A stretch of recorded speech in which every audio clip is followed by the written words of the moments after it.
అమృత్ పథకం ద్వారా నగరానికి మహాదశ వచ్చిందని రాజమహేంద్రవరం సిటీ ఎమ్మెల్యే ఆదిరెడ్డి శ్రీనివాస్ అన్నారు. అమృత్ పథకం 2.0లో నగర అభివృద్ధి కోసం 135 కోట్లు మంజూరయ్యాయని వెల్లడించారు.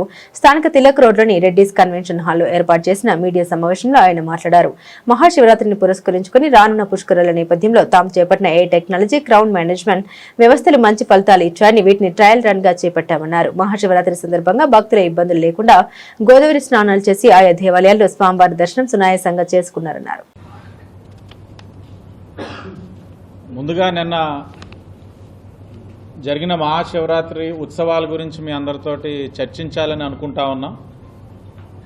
ఎక్కడా ఎటువంటి చిన్న ఇబ్బందికర పరిస్థితులు కూడా కలగకుండా భక్తులందరికీ కూడా చాలా చక్కగా గోదావరి స్నానాలు ఆచరించి స్వామివారిని దర్శించుకోవడానికి అన్ని ఏర్పాట్లు కూడా చేయడం జరిగింది. జరిగిన 1-2 చోట్ల ట్రాఫిక్ జామ్ అవ్వడం అన్నది మా దృష్టికి తీసుకొచ్చారు మీడియా సోదరులు. అవగాహన చేసుకుంటున్నాం. అన్నిటికీ మించి మొన్న జరిగిన మహాశివరాత్రి వేడుకల్లో మొట్టమొదటిసారిగా కెమెరాస్ టెక్నాలజీని తీసుకురావడం జరిగింది. నేను ముందే చెప్పాను, కెమెరాస్ తీసుకొచ్చాం. కెమెరాస్ మొట్టమొదటిగా ట్రయల్ రన్ పుష్కరాలను దృష్టిలో ఉంచుకొని చేస్తున్నాం. ఆ కెమెరాస్ ద్వారా డెన్సిటీ ఎంత ఉంటుంది, ఏ ఘాట్లో ఎంత డెన్సిటీ ఉంది, ఆ డెన్సిటీకి అనుగుణంగా ఘాట్ కెపాసిటీ ఎంత, డెన్సిటీ ఎంత, వెంటనే డాష్ బోర్డుకి వచ్చిన మరుక్షణం అక్కడ కెపాసిటీ మించుతుందంటే వెంటనే అక్కడ అలర్ట్ ఇస్తుంది.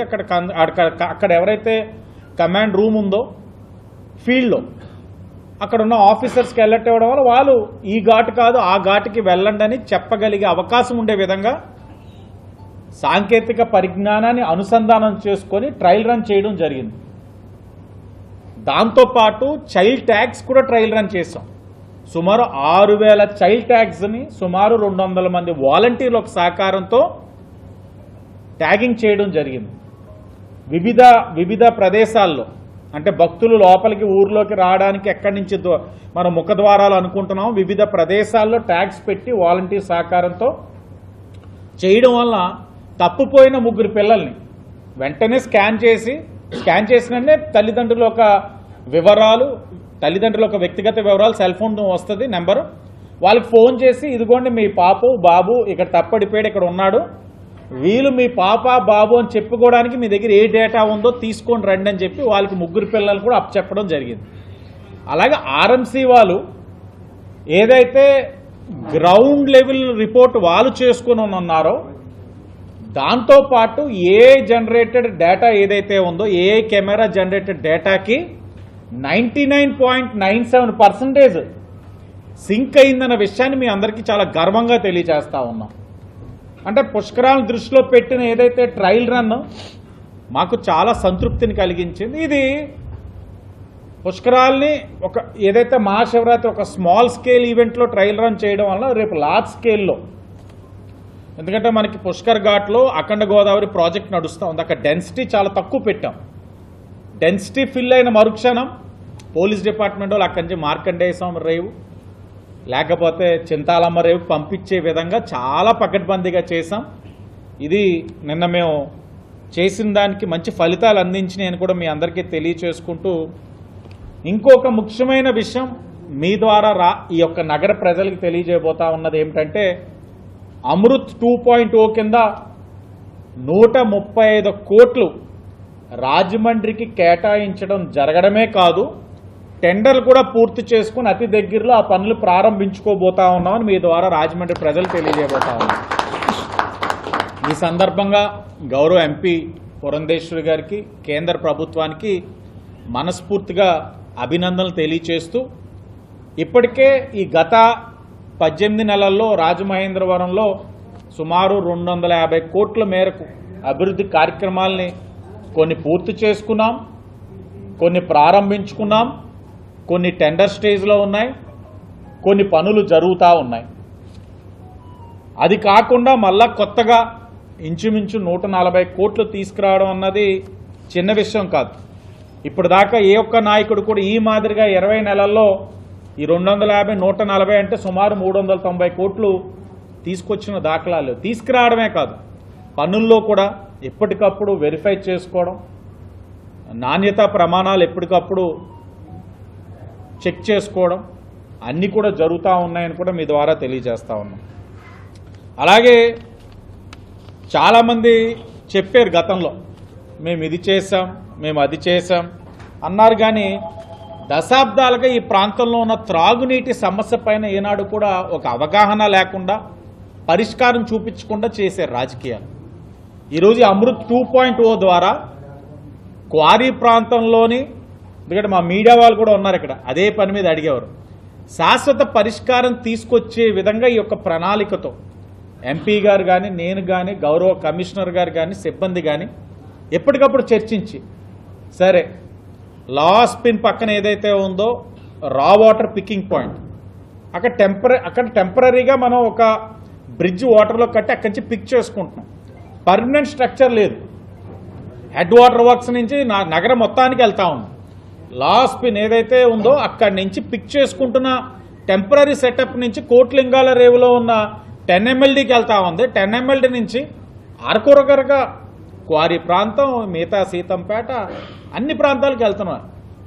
ఇట్లన్నిటిలో అవగాహన చేసుకొని ఏ విధంగా పరిష్కరించాలి, ఒక శాశ్వత పరిష్కారం తీసుకురావాలి, గోదావరి పక్కన ఉండగా దాహానికి అలమటించడం ఏంటి అని ఆలోచించగా మొత్తానికి అమృత్ 2.0 కింద తాగునీటి సరఫరా వ్యవస్థ అభివృద్ధికి ఒక ప్రణాళికతో ముందుకెళ్ళి శాంక్షన్ అవ్వడమే కాదు, టెండర్ కూడా అయిపోయింది. నిన్ననే కాంట్రాక్టర్ వచ్చున్నారు. వాస్తవంగా ఈరోజు మొదలు పెడదాం అనుకుంటే ఈరోజు ఏదో అమావాస్య ఉంది, మంచి రోజు పెట్టండి సార్, ఎందుకంటే రాజమండ్రికి శాశ్వత పరిష్కారం చూపించబోయే ప్రాజెక్ట్ ఇదని వాళ్ళు చెప్పడం, అలాగే ఎంపీ గారి యొక్క టైం కూడా చూసుకొని పెట్టండి అని చెప్పి వాళ్ళు చెప్పడం జరిగింది. ఇప్పుడు లాస్ పిన్ దగ్గర ఏదైతే ఉందో కొత్తగా ఇంటేక్ వెల్ని నిర్మాణం చేసుకొని అక్కడి నుంచి ఏదైతే ముడినీటిని తీసుకొని కోటిలింగాలపేట ఫిల్టరేషన్ పాయింట్కి పంపిస్తాం. అక్కడ శుద్ధి చేసి నీటిని కొత్తగా నిర్మించే, అలాగే ఎలివేటెడ్ ట్యాంకర్స్ కూడా ఏదైతే 48వ వార్డులో కూడా ఇంకొక elevated tank, over head tank కూడా ఒకటి నిర్మించుకోబోతా ఉన్నాం ఈ ప్రాజెక్టులో. అంటే రా వాటర్ వెల్ ఒకటి నిర్మాణం చేసుకోబోతున్నాం లాస్ పిన్ దగ్గర, అలాగే ఒక ఎలివేటెడ్ ట్యాంక్ ఏదైతే సారందర్ మెట్ట దగ్గర ఇంకోటి తీసుకోబోతా ఉన్నాం.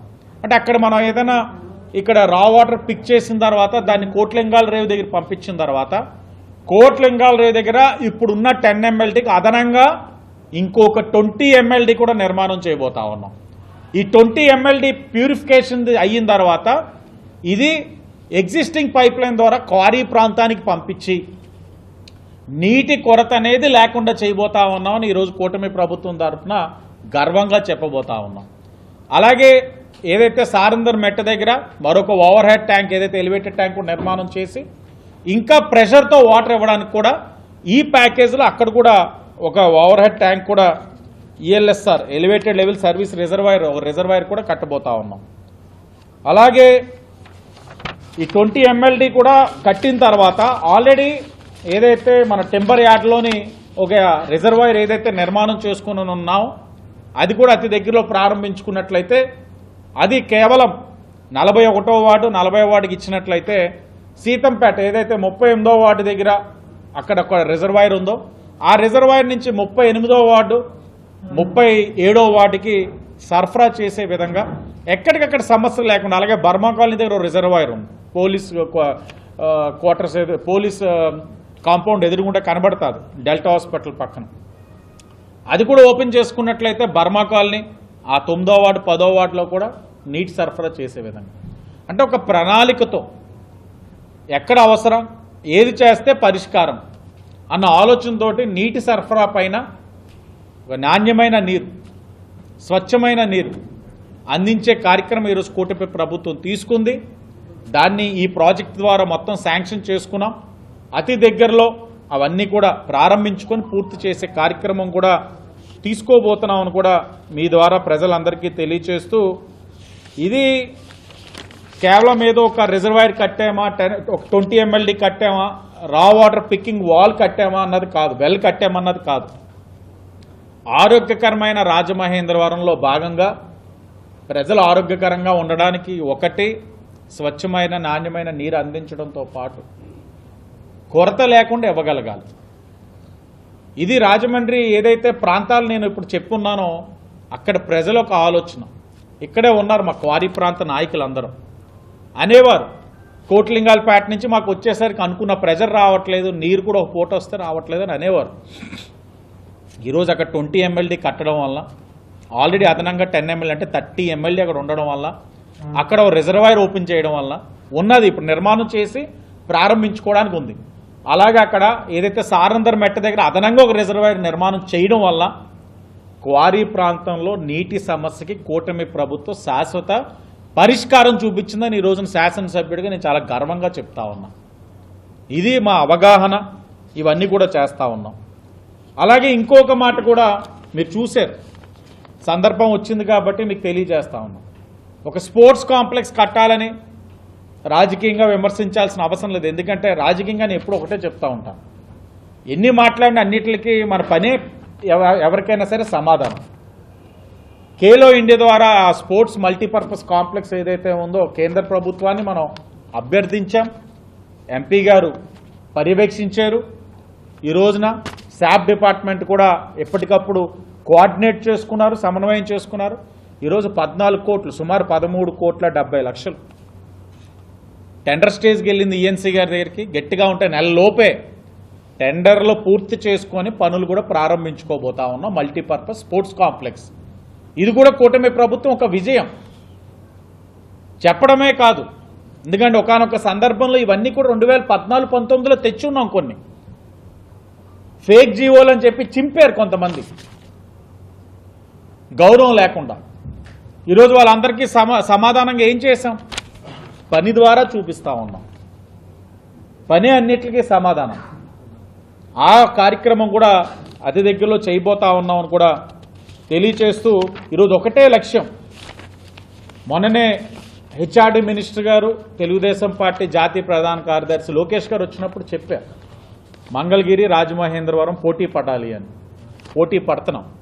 ఆ పోటీ పడే ఆలోచనలో 175 నియోజకవర్గాల్లో రాజమండ్రి సిటీ ఒక మంచి నియోజకవర్గంగా తీర్చిదిద్దాలని అన్ని అంశాలు మొన్ననే చూశారు. మీ భద్రత మా బాధ్యత అని సమావేశాలు పెడతా ఉంటే దీని నుంచి ఏం ఫలితం వస్తుంది, ఎందుకు పెడుతున్నారు మీటింగ్లు అని అనుకున్నారు, చాలామంది అనుకున్నారు. కానీ ఆ మీటింగులు పెట్టడం వల్ల సుమారు 20,000 మంది మహిళలతోటి మాట్లాడడం వల్ల ఎక్కడ బ్లాక్ స్పాట్స్ అన్నది మాకు తెలిసింది. బ్లాక్ స్పాట్స్లో లైటింగ్ ఎందుకు లేదు, ఎందుకు లైట్లు అమర్చలేకపోతా ఉన్నారు, కారణాలు ఏంటి అన్నీ కూడా అవగాహన చేసుకొని మొన్ననే సుమారు 65 లక్షలు అంటే సుమారు 1245 లైట్లు, అవి 30 వాట్స్ నుంచి 45, 60 వాట్స్, 120 వాట్స్, 10వ వార్డు లైట్లు వేసిన తర్వాత మా వాళ్ళు చెప్తా ఉన్నారు నాయకులు, చీకటిగా ఉంటే అక్కడ ఆకతాయిలకి అడ్డా, ఇప్పుడు లైట్లు వేసిన తర్వాత వాళ్ళు ఇంకో చోటకి వెళ్ళాలి. వాళ్ళు ఎక్కడికి వెళ్తారో ముందే తెలుస్తూ ఉంది మాకు. ఎందుకంటే ఇన్ని మీటింగ్లు పెట్టాం కూడా అక్కడ కూడా లైటింగ్ వేసాం. అలా తవిరి నేను అంటా ఉంటాను. అయితే వాళ్ళు చేసే ఆకతాయితనం మానేయాలి, లేకపోతే లోపలికి వెళ్ళిపోవాలి. లా అండ్ ఆర్డర్ పరంగా కూడా ఈరోజు కూటమి మా నాయకులందరికీ మనస్ఫూర్తిగా అభినందనలు తెలియజేస్తాము. ఎందుకంటే రాజకీయంలో ఉన్నప్పుడు మోమాటాలు ఉంటాయి. తప్పు చేసిన వారు ఎప్పుడు కూడా మెడలో బోర్డు వేసుకొని తిరగడం, నేను తప్పు చేస్తున్నాను, ఈ నెలలో తప్పు చేయబోతున్నాను, నేను ఇవి చేస్తానని చెప్పడం. తప్పు చేసింది ఓహో ఇది చేసేయడానికి మనకు తెలుస్తుంది. తెలిసిన తర్వాత అతని మీద చట్టపరంగా చర్యలు తీసుకుంటున్నప్పుడు రాజకీయంగా మోమాటాలు వస్తాయి. కానీ ఈ రోజు దాకా కూటమిలో ఉన్న తెలుగుదేశం, బీజేపీ, జనసేన ఏనాడు కూడా తప్పు చేసిన వాడిని వెనకేసుకో రాకపోగా మీరు చర్యలు తీసుకోండి, మా సంపూర్ణమైన మద్దతు ఉంటుందని ఈరోజు నాయకుడిగా నన్ను ముందుకు నడిపిస్తూ ఉన్నారు. అందుకే లా అండ్ ఆర్డర్ పరంగా ఈరోజు అన్ని చర్యలు తీసుకోబోతా ఉన్నాం. మహిళలకు సురక్షితమైన నగరంగా తీర్చిదిద్దబోతా ఉన్నాం. అన్నీ కూడా చేస్తూ ఉన్నామని కూడా తెలియచేస్తూ, అలాగే బడ్జెట్ గురించి కూడా మీకు ప్రస్తావించాల్సిన అవసరం ఉంది. మొన్ననే బడ్జెట్ని ప్రవేశపెట్టడం జరిగింది. ముచ్చటగా 3వసారి గౌరవ పయ్యావుల కేశవ్ గారు బడ్జెట్ని ప్రవేశపెట్టడం జరిగింది. ఈ కూటమి ప్రభుత్వం చాలా సమర్థవంతంగా నిర్వహించాలన్నది గవర్నర్ గారి యొక్క ప్రసంగంలోనే మీరు విన్నారు. అంటే ప్రభుత్వం ఒక ఆలోచనని గవర్నర్ గారు ప్రసంగం ద్వారా ప్రతిబింబిస్తారు, విన్నారు. బడ్జెట్ అలొకేషన్ ఎంఈడీకి ఇంతని కేటాయించారు. దాంట్లో ఇప్పటికే ఎస్టిమేట్స్ ఇచ్చున్నాం. ఈ రోజు కూడా రివ్యూ నడుస్తూ ఉంది. గౌరవ కలెక్టర్ గారు, కమిషనర్ గారు ఉదయమే వెళ్తున్నప్పుడు నిన్న మన ఏ టెక్నాలజీతో ఏదైతే ట్రయల్ రన్ చేసామో ప్రశంసిస్తూ ఉన్నారు. అవన్నీ ఫీడ్బ్యాక్ ఇచ్చుకొని రమ్మన్నారు. కొవ్వూరు కూడా కొన్ని అవసరాలు ఉన్నాయి, నిడదవోలు కూడా ఉన్నాయి. ఇవన్నిటిని చూసుకొని ఎంయూడీలోనే ఏదైతే శాంక్షన్ అయిందో దాంట్లోంచి ఎంత కేటాయించాలన్నది వచ్చే 2 నెలల్లో, ఎందుకంటే సోమవారం అంటే 23వ తారీఖున గౌరవ ఎండోమెంట్స్ మంత్రి గారు ఆనం గారి యొక్క నాయకత్వంలో కూడా అసెంబ్లీలోనే కూర్చుంటున్నాం, ఎందుకంటే 23 అసెంబ్లీ ఉంది. సో ఎండోమెంట్స్ పరంగా ఇంకా ఒక్కటి క్లారిటీ రావాలి, అది కూడా కూర్చొని ఒక స్పష్టత వచ్చిన తర్వాత ఎంఈడి నుంచి ఏంటి, దేవాదాయ శాఖ నుంచి ఏంటి, ఏ విధంగా అన్ని క్లబ్ చేయాలన్నదాన్ని స్పష్టత వస్తుంది. అతి దగ్గరలో అయితే మాత్రం మీకు తెలియజేస్తాం. అవుతుందండి, అవుతుంది. చిన్నది అక్కడ చిన్న హడ్డెలు ఉంది, టూరిజం ఆఫీస్ ఉంది, అక్కడ మళ్ళీ టూరిజం ఆఫీస్ని కదపకపోతే అలైన్మెంట్ మారుతుంది. అలైన్మెంట్ మారడం వల్ల కాంట్రాక్టర్ కొద్దిగా ఇబ్బంది ఉంది. కలెక్టర్ గారు గౌరవ మంత్రి దుర్గేష్ గారు చర్చించుకుంటున్నారు. ఆఫీస్ని కొద్దిగా జరిపితే మనం అనుకున్న టైం ఫ్రేమ్లోనే వర్క్ అయిపోతుంది. అతను చాలా ఫాస్ట్గానే వెళ్తున్నాడు. ఇదే 3 మంత్స్ లోపే, వర్షాకాలం లోపే పూర్తి చేయాలన్నది. ఇప్పుడు ఏదైతే 14 కోట్లది కూడా టెండర్ 1 మంత్లో పెడితే మాకు స్పోర్ట్స్ కాంప్లెక్స్ కూడా పుష్కరాల లోపే పూర్తి చేద్దామని మా ఆలోచన. ఒక బ్లాక్ 2 బ్లాకులు కలిపి ఇప్పుడు పిలుస్తున్నాం, టెండర్ 28 కోట్లు పిలుస్తున్నాం. ఒక బ్లాక్ పూర్తి చేస్తే ఇంకో బ్లాక్ కూడా పుష్కర్ గ్యాంట్ నుంచి ఏదైనా ఇచ్చేటట్లు చూసి 3rd బ్లాక్ ఉంది, మొత్తం 3 బ్లాక్లు. 3వ బ్లాక్ అయినా సిఎస్ఆర్ ఫండ్స్ ద్వారా అయినా ట్యాప్ చేయగలుగుతామన్నది కూడా ఆలోచిస్తా ఉన్నాం. Okay sir, thank you. అభివృద్ధి సంక్షేమ భవిష్యత్తుకి ఒక బ్లూ ప్రింట్ లాగా ఈ బడ్జెట్ ఉంది. అలాగే ఇది గణాంకాల పుస్తకం కాదు బడ్జెట్ అన్నది, కోట్లాది మంది ప్రజల జీవితాల్లో మార్పు తీసుకొచ్చే ఒక విజన్ డాక్యుమెంట్. మాటల కోసం కాకుండా ప్రగతి కోసం ఏర్పాటు చేసిన బడ్జెట్ ఇది. ప్రజల జీవితాల్లో నిజమైన మార్పు తెచ్చేందుకు ఈ బడ్జెట్ తప్పకుండా ఉపయోగపడతారు. బడుగు బలహీన వర్గాల అభివృద్ధి లక్ష్యంగా వ్యవసాయం, పారిశ్రామిక, సాగునీటి, విద్య, వైద్యం, టూరిజం, పంచాయతీరాజ్, మహిళా సంక్షేమ రంగాలకి బలోపేతం చేసే విధంగా ఈ బడ్జెట్ని ప్రవేశపెట్టడం జరిగింది. ఎస్సీ, ఎస్టీ, బీసీ, మైనార్టీలు కూడా అధిక ప్రాధాన్యత ఇవ్వడం కూడా జరిగింది. అన్ని వర్గాల సమగ్ర అభివృద్ధి లక్ష్యంగా 3,32,205 కోట్లతో బడ్జెట్ ప్రవేశపెట్టిన గౌరవ ముఖ్యమంత్రి గారికి, ఉప ముఖ్యమంత్రి గారికి, ఆర్థిక శాఖ మంత్రి గారికి మనస్ఫూర్తిగా అభినందిస్తూ ఈ రాష్ట్రం ఈ విధంగా ముందుకి నడవడానికి కారణమైన ప్రధానమంత్రి నరేంద్ర మోడీ గారికి ఈ రాష్ట్ర ప్రజల తరపున, కూటమి ప్రభుత్వం తరపున మనస్ఫూర్తిగా ఆయనకి, నిర్మలా సీతారామన్ గారికి ధన్యవాదాలు తెలియజేస్తా ఉన్నాం. సంక్షేమ అభివృద్ధికి రెండింటికి ప్రాధాన్యత ఇస్తూ ఈ బడ్జెట్ని ప్రవేశపెట్టడం జరిగింది. అన్ని అంశాలకి ప్రాధాన్యత ఇవ్వడం జరిగింది. రెవెన్యూ ఎక్స్పెండిచర్ ఒక్కటే కాదు, క్యాపిటల్ ఎక్స్పెండిచర్ కూడా ప్రాధాన్యత ఇవ్వడం జరిగింది. ఓ పక్కన ఫిజికల్ డెఫిసిట్ చూసుకుంటా ఉన్నాం, అన్నిటిని బ్యాలెన్స్ చేసుకుంటూ వెళ్ళడం జరిగింది. విధ్వంసకరమైన పరిస్థితుల్లో ఈ రాష్ట్రాన్ని వదిలేసి వెళ్ళిన వైసీపీ వాళ్ళు ఈ రోజున మళ్ళా రాష్ట్రాన్ని అభివృద్ధి వైపు, వికాసం వైపు నడిపించే కార్యక్రమాన్ని అవగాహన కలిగిన వ్యక్తిగా, భారతదేశంలోనే అవగాహన కలిగిన రాజకీయ నాయకుడిగా చంద్రబాబు నాయుడు గారు ఉన్నారు కాబట్టే ఈ బడ్జెట్లు ఇలా ప్రవేశపెట్టగలుగుతా ఉన్నాం, రాష్ట్రాన్ని అభివృద్ధి వైపు ముందుకు తీసుకెళ్లగలుగుతా ఉన్నాం. అనేకమైన పరిశ్రమలు వస్తూ ఉన్నాయి, అనేకమైన ఐటీ కంపెనీలు వస్తూ ఉన్నాయి, నమ్మకంతో వస్తూ ఉన్నాయి, పెట్టుబడులు పెడతా ఉన్నారు, రాష్ట్రం అభివృద్ధి పదంలో ముందుకు వెళ్తూ ఉంది. డబుల్ ఇంజిన్ సర్కార్ అనడానికి స్పష్టమైన అర్థం పట్టే విధంగా ఈరోజు రాష్ట్రం ముందుకు వెళ్తూ ఉంది, అభివృద్ధి జరుగుతూ ఉందని కూడా మీ అందరికీ తెలియచేస్తూ, ఇన్ని జరుగుతూ ఉంటే వైసీపీ వారు సభలో ప్రవర్తించిన తీరు చాలా బాధాకరం. ఎందుకంటే మేము కూర్చున్న స్థానాల నుంచి వైసీపీ నాయకుడు జగన్మోహన్ రెడ్డి గారు కానీ వాళ్ళ యొక్క సభ్యులు కానీ ఎలా ప్రవర్తిస్తారన్నది చాలా స్పష్టంగా కనబడతా ఉంటుంది. గవర్నర్ గారి యొక్క ప్రసంగానికి గౌరవం లేదు, గవర్నర్ గారు అంటే గౌరవం లేదు, ఒక కాన్స్టిట్యూషనల్ బాడీస్ అంటే గౌరవం లేదు. పట్టుకుంటారు వాళ్ళ తాలూకు ఆవేదన వ్యక్తం చేయడానికి, ప్లకార్డ్స్ పట్టుకోవడం వరకు సమంజసమే. కానీ చింపి గవర్నర్ గారి మీద, స్పీకర్ గారి మీద వేయడం అన్నది వారి యొక్క మనస్తత్వాన్ని రాష్ట్ర ప్రజలు గమనించాలి. రాజ్యాంగ వ్యవస్థల పట్ల వాళ్ళకున్న గౌరవాన్ని రాష్ట్ర ప్రజలు గమనించాలి. తీరు మారలేదు. 151 మంది ఒకవైపు ఉన్నప్పుడు 23 మంది ఒకవైపు తెలుగుదేశం పార్టీ ఓటమి చెందిన తర్వాత ఉన్నప్పుడు కూడా అదే తీరుతో ఉన్నాడు అక్కడ ముఖ్యమంత్రిగా జగన్మోహన్ రెడ్డి గారు. అదే విధంగా రెచ్చగొట్టారు, అనరాని మాటలు అనిపించారు, విమర్శించారు. 23 మందిలో 22 మందిని సభ నుంచి బహిష్కరించిన ఒక్కడే మొగాడిగా నిలబడి చంద్రబాబు నాయుడు గారు ఈ 151 మంది ప్రశ్నలకి సమాధానం చెప్పిన రోజులు కూడా ఉన్నాయన్నది ఈ సందర్భంగా గుర్తు చేస్తా ఉన్నాం. మాట్లాడాడు, అన్నిటికీ సమాధానం చెప్పారు. మీరు అడగండి ఎన్నైనా నేను చెప్తా అని ధైర్యంగా నిలబడి చర్చించారు. ఏ రోజు సభ నుంచి వాకౌట్ చేయలే. కానీ ఈయనేంటో మాకు అర్థం కావట్లా. ఆ టైం ఏంటో 11 నెంబర్ ఏంటో కూడా అర్థం కావట్లేదు. వచ్చారు, కరెక్ట్గా 11 నిమిషాలు ఉండి వెళ్ళిపోయారు. అంటే ఈ సందర్భంగా మీకు కూడా తెలియచేయాలి. అంటే మాకు కనబడతాయి కదా. ఆయన ఏదో బొత్స గారిని ఏదో అడిగాడు. ఆయన బొత్స గారిని ఏం అడిగారో తెలియదు, కానీ బొత్స గారిని ఆయన తిట్టారే ఏంటో మాకు అర్థం కాలేదు. కానీ బొత్స గారు మాత్రం మీడియా సాక్షిగా ఏదైనా ఆయన అన్న మాటకి ఆయన ఏదైనా బాధపడినట్లు తెలియచేస్తే, వ్యక్తం చేస్తే లోకు అవుతారని నవ్వుతూనే ఉన్నారు.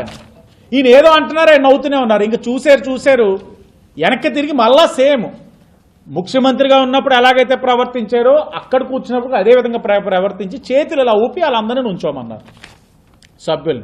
అంటే మరి బొత్స గారు చెప్తున్నారేమో, బాబు ఇంకా టైం ఉంది, గవర్నర్ గారి ప్రసంగం విందాం, తర్వాత మాట్లాడదాం అనేసరికి సహనం లేదు. చెయ్యి ఇలా ఇలా ఇలా ఇలా అన్నారు. మొత్తం సభ్యులు లేచారు, అరుచుకుంటూ వెళ్ళారు. పాపం మాజీ మంత్రి చేశారు, ప్రస్తుత శాసనసభ్యులు పెద్దిరెడ్డి రామచంద్రారెడ్డి గారు కూడా అక్కడే కూర్చున్నారు. చూశారు ఒక చూపు, దెబ్బకి నుంచొని పరిగెట్టుకొని వెళ్ళిపోయారు ముందుకి. బొత్స గారు అయితే ఇంక అక్కడే నుంచొని ఉన్నారు. అంటే ఏం దౌర్భాగ్యం అంటే పెద్దిరెడ్డి రామచంద్రారెడ్డి గారు మాకు కనబడుతుంది కదా, గవర్నర్ గారి దగ్గరికి ఇలా చూపించి ఏదో మాట్లాడి మళ్ళీ పరిగెట్టుకొని వెళ్తున్నారు. ఏంటిని పరిగెట్టుకు వెళ్తున్నారు, ఏం చేయబోతున్నారు ఈయనంటే, ఆయన కూర్చున్న ప్లేస్ నుంచి ముందే కొన్ని చింపుకొని పేపర్లు తెచ్చి కూర్చున్న ప్లేస్లో చింపిన పేపర్లన్నీ తీసుకొని మళ్ళీ పరిగెట్టుకుంటూ వెళ్ళి ఇలా అక్షంతలు వేసినట్లు వేస్తున్నారు. అంటే ఆ జగన్మోహన్ రెడ్డి గారికి ఇంత భయపడి ఇష్టం లేకపోయినా అక్కడ ఉన్న వాళ్ళు చేస్తున్నారు అని అంటే, 11 సీట్లు ఇచ్చిన ఆయనలో మార్పు లేదు, రాజ్యాంగ వ్యవస్థలపైన గౌరవం లేదు. 23 మంది ఉన్నప్పుడు ఒక్కడిగా నుంచొని పోరాడిన ఏదైతే ఉందో ఆ నైజం అన్నది కూడా ఆయనలో లేదు. మా రాయలసీమ పులి అన్నీ అని అంటారు, కానీ మాట తప్పరు, మడవం తెప్పరు, ఇవన్నీ కూడా ఉత్తి మాటలే. చట్టసభల్లో వచ్చి ప్రభుత్వాన్ని ఎదుర్కొనే శక్తి సామర్థ్యం ఆయనకి లేదు కాబట్టే పదే అసెంబ్లీకి రావట్లేదు, వచ్చినా పారిపోతా ఉన్నారు. అది రాష్ట్ర ప్రజలు గమనించాలి. చర్చించే ఓపికే ఉంటే ఎందుకు వచ్చి కూర్చోరు? ఇప్పుడు ప్రెస్ మీట్లు పెడుతున్నారు బడ్జెట్ మీద, అది జరిగిపోయింది బాబో, ఇది జరిగిపోయిందని. లోపల వచ్చి మాట్లాడతారంటే మీకు స్పీకర్ గారు కావాల్సిన టైం ఇస్తానంటున్నారు. ఎందుకు మాట్లాడట్లేదంటే, అది మాట్లాడిన మరుక్షణం అనేకమైన ప్రశ్నలు వస్తాయి. ఆ ప్రశ్నలకి సమాధానం లేదు కాబట్టే మీరు ఈ విధంగా దొడ్డిదారిన పారిపోతా ఉన్నారు. ఇది రాష్ట్ర ప్రజలు గమనించాలని తెలియచేసుకుంటూ, చాలా అంటే అర్థం కావట్లా. ఆయన అలా చూస్తూ ఉంటే అక్కడ ఎలాగే అనేవారు, ఇక్కడ అలా అనేవారు. లేకపోతే ఒక విచిత్రమైన నవ్వుతారు, అది ఏంటో తెలియదు. ఆ నవ్వు కాదంటే ఇలా ఇలా ఇలా ఇలా పిసుగుతున్నారు, చేతుల్ని ఇలా అంటున్నారు. ఇవే మాకు కనబడుతున్నాయి కళ్ళు ఎదురుకుంటా. అదేంటి మేము వెనకాల అక్కడి నుంచి చూస్తున్నాం. అంటే దౌర్భాగ్యం. మొదటిసారి శాసనసభ్యులుగా అయిన వాళ్ళందరం కూడా ఇలాంటి చట్టసభల్లో అలాంటి వ్యక్తిని చూడాలా అన్నట్లు అనిపిస్తూ ఉంది. ఏదేమైనా ఒకటే, ఈ రాజమండ్రి సిటీ నియోజకవర్గంలో వచ్చే 3 సంవత్సరాలు కూడా కలిపి ఏదైనా ఒక 1000 కోట్లతోటి అభివృద్ధి కార్యక్రమాలు చేసి నగర ప్రజల యొక్క ఆకాంక్ష ఆలోచనకు అనుగుణంగా ఓ మంచి స్పోర్ట్స్ కాంప్లెక్స్, రివర్ ఫ్రంట్, మంచి ఎవరికి ఇబ్బంది లేకుండా నీరు, త్రాగునీరు, ఇవన్నీ కూడా మారుమూల ప్రాంతాలకు కూడా ప్రతి ఇంటికి కూడా 2 పూట్ల త్రాగునీరు అందించే కార్యక్రమాలన్నీ కూడా శ్రీకారం చుడుతున్నాం. అన్నీ కూడా అతి దగ్గరలో పూర్తి చేస్తామని మీడియా ద్వారా ప్రజలందరికీ తెలియజేస్తూ అందరికీ ధన్యవాదాలు.